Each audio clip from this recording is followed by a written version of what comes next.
Welcome, my dear students. This is a new lecture in Money Matters or Money Matter, which is a curriculum for you guys, required for you for the level of the colleges.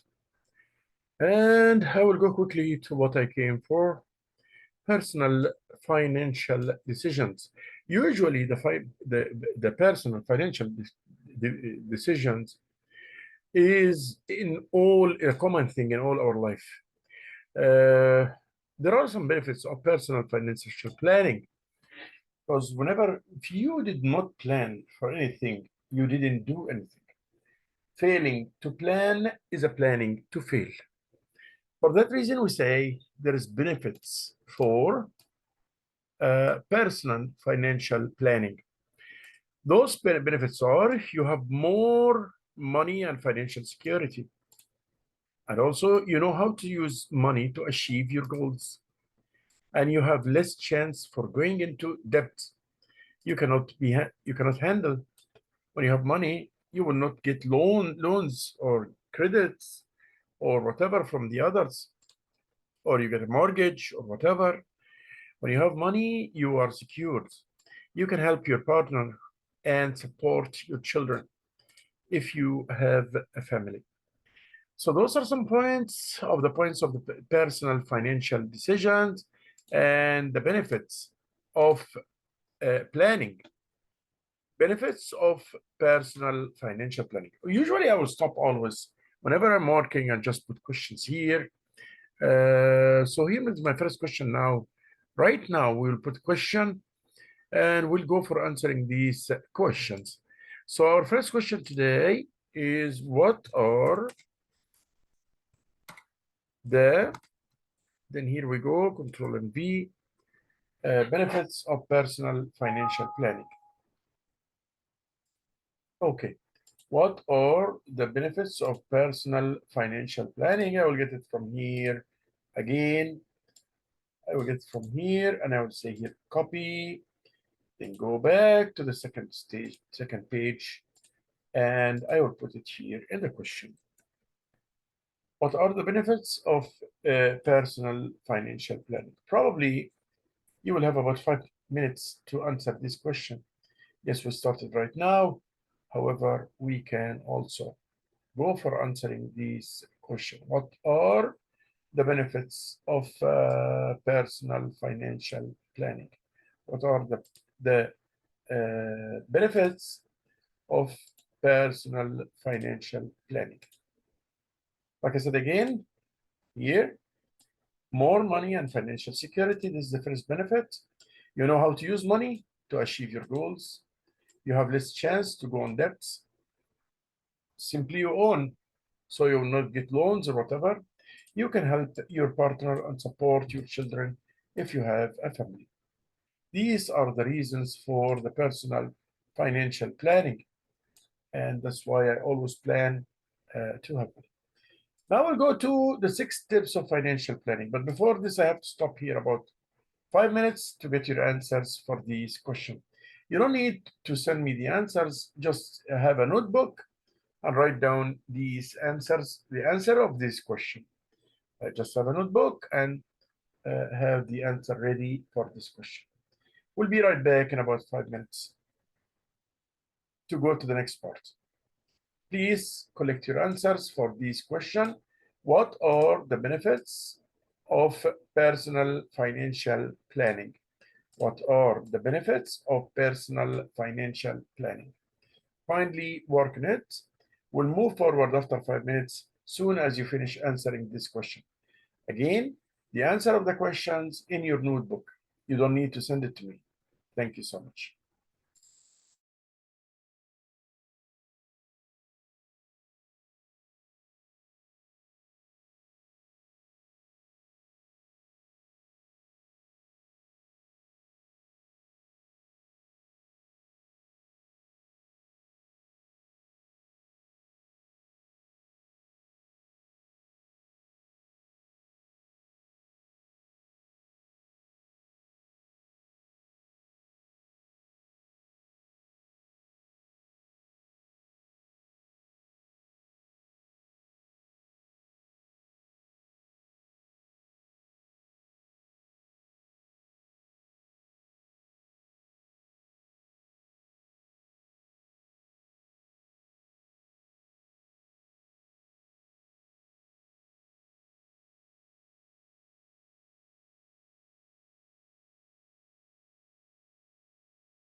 So we're back, my dears. What are the benefits, like we were talking about just now? What are the benefits of personal financial planning? Now we will move forward into the second thing, which is the 6 steps of financial planning. Is the financial planning, does the financial planning has steps? Yes. There are 6 steps for financial planning, like you see in front of you here, 6 steps for financial planning. So what are they? First, determine your current financial situation. This is the first step. What I am, where I am, where I am. To figure out your current financial situation, make a list of items that relate to your finance, such as saving, monthly income, monthly expenses, debts which you have, money you owe to the others. This means the money you should pay to the others. As example, I have to pay for my brother $100, for my friend $100. This we call it debts. When you have determined your financial situation, you will be able to start planning. Yes, because to plan, I must know first where I am, where I want to go, how I will go there. These are the 3 things which we care about when we talk about the financial planning. Where I am right now, where I want to go, how I will go there. Okay. The second step in the financial planning is develop your, sorry guys, develop your financial goals. This is the second step. Develop your financial goals like this. To develop clear financial goals, think about your attitudes towards money and ask yourself some questions. Is it more important to spend your money now or to save it for the future? Would you rather get a job right after high school or continue your education? Do your personal values affect your financial decisions? As example, the way you spend, the pattern of spending money. Are you spiritual, which you spend more money on going to mosques, churches, or whatever? Are you conservative in your own kind of style of food, in your style of clothing, so on? Do you know the difference between your needs and your wants? Okay, the needs is a feeling, and the wants is the way to satisfy this feeling. So the need, okay, when I feel I'm thirsty, there is a need to drink, so I want to drink water. This is the difference between the needs and the wants. Needs the feeling, needs is a feeling. Meanwhile, wants is the way how I will satisfy this feeling. So if I'm thirsty, I want to drink water. I want to drink Pepsi. I want to drink any soda, and that to satisfy the need. Values are system of inner discipline that direct you for what to do and what not to do. And values, everyone is having a system of values based, of course, on the culture and religious values and cultural values. All these contribute into an individual's whole system of values. Okay, so this was the second step. Third step, identify your options. Identify your options.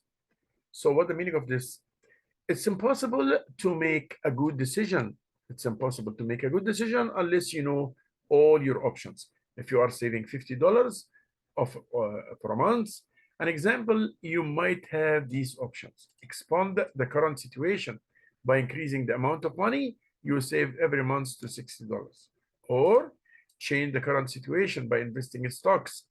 Or start something new by using this $50 to pay off your debts, or continue the same course of action. And that's also one of the expected behaviors that will do when you want to spend, or if you save $50 per month. So you will go here by others, meaning you will increase your saves, or you change your current situation. As example, you buy stocks, or start something new for this $50, or pay your debts, which the money which you owe, you have to pay to the other people, or continue the same course of action. These are the things which you have to do in the third step. Notice that we said we have 6 steps for financial planning. We said we have 6 steps for financial planning. Okay. Step 4, evaluate your alternatives. Here, you will just see the pros and cons of every alternate of what you will do. So you must consider the consequences and the risk of each decision you make. Risk means the dangerous or the gap between what you really get and what you expected or you plan to. So if I plan to earn $10 and I just got $4 in real, in the actual situation, I got $4, but I plan to get $6. Then the risk here is for 10. I plan to get $10. I got only 4. So the risk is 6. 10 minus 4, that will give me 6. So the planned minus the actual results will give you the amount of risk. So here, every decision is having a type of risk. You can do this by using the many available sources of financial information to keep you up to date with social and economic conditions that affect your financial situation, understand the opportunity cost and the meaning of the opportunity cost as well, understanding the risk. There are many types of risk. And like I said, the risk is the gap between what you expected and what you really get. So if I expected to earn $100 and I just earned $60, then the risk is 100 minus 60, that will give me $40. Okay, when you make financial decisions, you also accept certain financial risks, of course. And I just want to tell you, the more the risk is, the higher the rate required, the rate of return required, or the higher the interest required, because risk go in a correlation, direct correlation with the amount of return required. So the more the risk, the higher the required, the higher the required rate of return. Some typical of financial risks include, those are the types of financial risks. Inflation risk. Inflation means raise in prices. This is the first thing. And it's, of course, the raise in the prices. When the prices go higher, that means that you will buy less amounts for the same amounts, less quantity of goods and services, less quantity of goods and services for the same amount of money. This is the real meaning of the inflation. Prices go up. What you used to buy with $10, you will buy it now with $20, and so on. Interest rate risk. This is the second type, the interest rate risk. Okay, which means like what? Like, as example, if you have a house here in Toronto or elsewhere, and you go on the rate for a mortgage, then you find that the rate was 5%. The next year, the rate will reach into 15 or 25%. These we call it rate risk. Rate risk. So when the rate risk go higher, the rate go higher, that means the risk is increasing. Okay. Income risk. Like I told you before, your income might go down. And for that reason, you are in a risk situation. Personal risk of, like, as example, sickness, injuries, accidents for any person. We call it personal risk. Liquidity risk. The liquidity means that you change all the assets you have, like your car, your building, and all these, you change it into money. Some of them are very slow down to change. And this is the meaning of the risk here, because you find a difficulty or loses, yeah, when you change it from assets into liquidities or from assets into cash. Liquidity means that your assets, you monetize them, or your assets, you change them back into a figure of cash. Some, of course, are very slow down. If you have a house now and you put it on the market for sale, it might take months to sell it. Particularly, maybe not the situation like this in Toronto, but if you get out of Toronto into the north, you will find this case is very obvious. Some people put their houses for sale for more than 2 and 3 months. This we call it liquidity risk, because you here have a risk of changing the assets, switching the assets into cash back. That's why we call it liquidity risk. Perfect. Step 5, create and use your financial plan of action. Okay, what you will do then? We said where I want to go, where I am, where I want to go, how I will go there. So this is now create and use your financial plan of action. A plan of action is a list of ways to achieve your financial goals. Some examples of plans of action include cutting back on spending to increase, cutting back on spending to increase your saving, getting a part-time job, or working more hours at your present. These are all examples for what you will do here. So these are the steps of then the step 7 that you will move into plan. You will go into plan. After this, to execute the plan, then you will monitor the plan to get the feedback. Are you going right or you going wrong? These are the steps of the financial planning.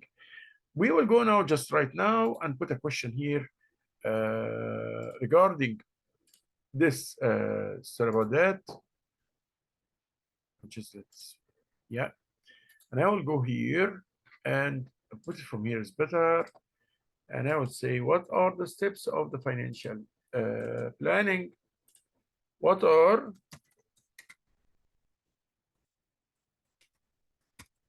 the steps of financial planning?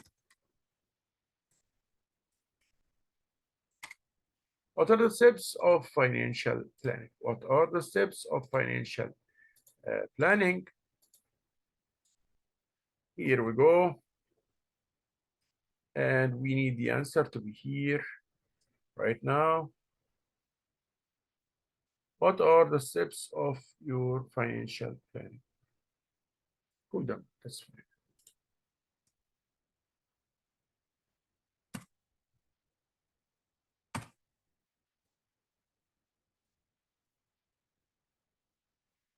Here we go. What are the steps of financial planning? Shall I say around 5 minutes to get your answer back? Don't forget that the answer is here. When you go up here, those are steps of financial planning. Determine your current financial situation, then develop your financial plan, then identify your options, then evaluate your alternates, then understanding the meaning of the risk, then create and use your financial plan of action. These are the steps. Our second question is, what are the types of risk? What are the types of financial risks? What are the types of financial risk? And this is our second question today here in this prospect. What are the types of financial risk? So we have here now 2 questions. This is our first question today, and this is our second question today. That's what I want you just to go to work on them right now And we'll be back like in around 5 minutes. Thank you. The financial risks, including, like I said, inflation risk, interest rate risk, income risk, personal risk, and liquidity risk. Those are the types of financial risk. Shall resume working back on this file within about 5 minutes. Thank you so much. Please write your answer down inside your notebook. Kindly write your answers inside your notebook. Thank you so much.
So again, my dears, our lecture today was about what are the steps of financial planning and what are the types of financial risk. That's what we handle in this part of the video. With a quick review back for what we work on today, we talk about the personal financial decisions. And our first point was what are the benefits of personal financial planning? And we said those are the 4 benefits of financial planning. Then we talk about the 6 steps of financial planning. Determine your current situation. Then develop your financial goals. Then identify your options. Like I told you, where do you want to go? How do you want to go there? Those are the points which we care about: understanding the risk and create and use your financial plan of action. Those are the points which we handle today in our video. Shall go to the next one. Thank you.